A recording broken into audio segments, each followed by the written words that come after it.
allez tous très très bien. Les derniers temps, j'entends souvent une phrase douloureuse, infligeante, avec de lourdes conséquences. C'est « j'ai oublié de vivre ». La plupart oublient de regarder la route qui mène vers cet objectif ou ses objectifs. Oublient de regarder les signaux à droite et à gauche qui disent « il ne faut pas oublier de vivre ». Beaucoup se sont sacrifiés pour élever leurs enfants en faisant des déplacements pendant 20 ou 30 ans pour leurs enfants, mais en fin de compte, ils n'ont pas vu leurs enfants grandir. Beaucoup ont fait un métier qui n'est pas du tout pour leurs enfants, mais en fin de compte, ils n'ont pas vu leur vie passer.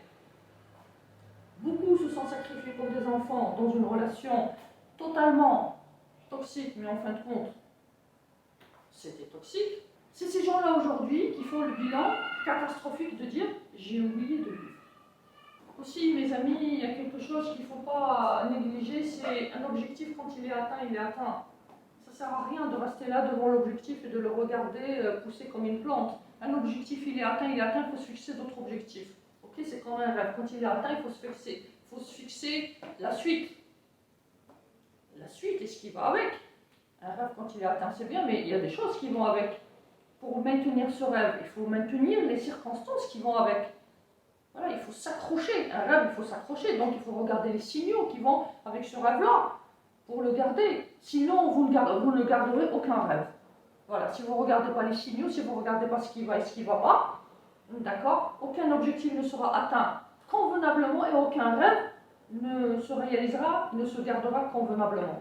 Il faut vous dire, j'ai un objectif, je veux bien, mais il faut que je l'atteigne en bonne santé morale et physique. Santé morale et physique avance avec la satisfaction. Si la personne est satisfaite de ce qu'elle fait, dans tous les domaines, si elle avance avec la satisfaction personnelle, elle peut avancer avec un bon moral. Si la personne avance avec une non-satisfaction, quoi qu'il arrive, comme la Formule 1, quoi qu'il arrive, il faut arriver à l'objectif. Même avec la voiture complètement cabossée, il faut y arriver quand même. Mais non. Si on fait ça, on ne sait pas dans quel état on va arriver. C'est exactement ça. Vaut mieux arriver à l'objectif, mais arriver en bon état. En bon état, c'est-à-dire pas avec « j'ai oublié de vivre ». Ok ? Et la question qu'il faut se poser, c'est « quel est mon bilan ?» À l'heure d'aujourd'hui, quel est mon bilan?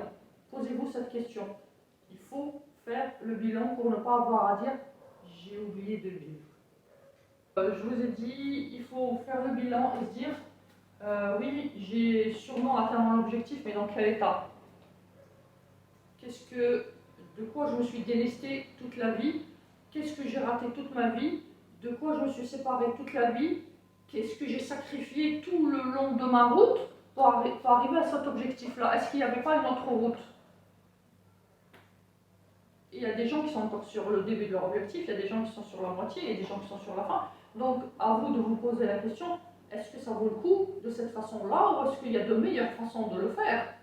De meilleures façons de le faire. Objectif, regarder les signaux, regarder la route que je mène et en même temps tracer pour mes rêves.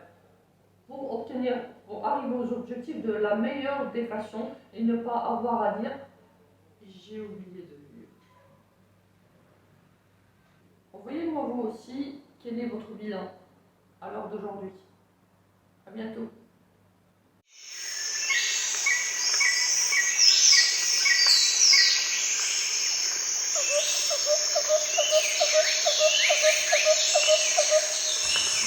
Foto?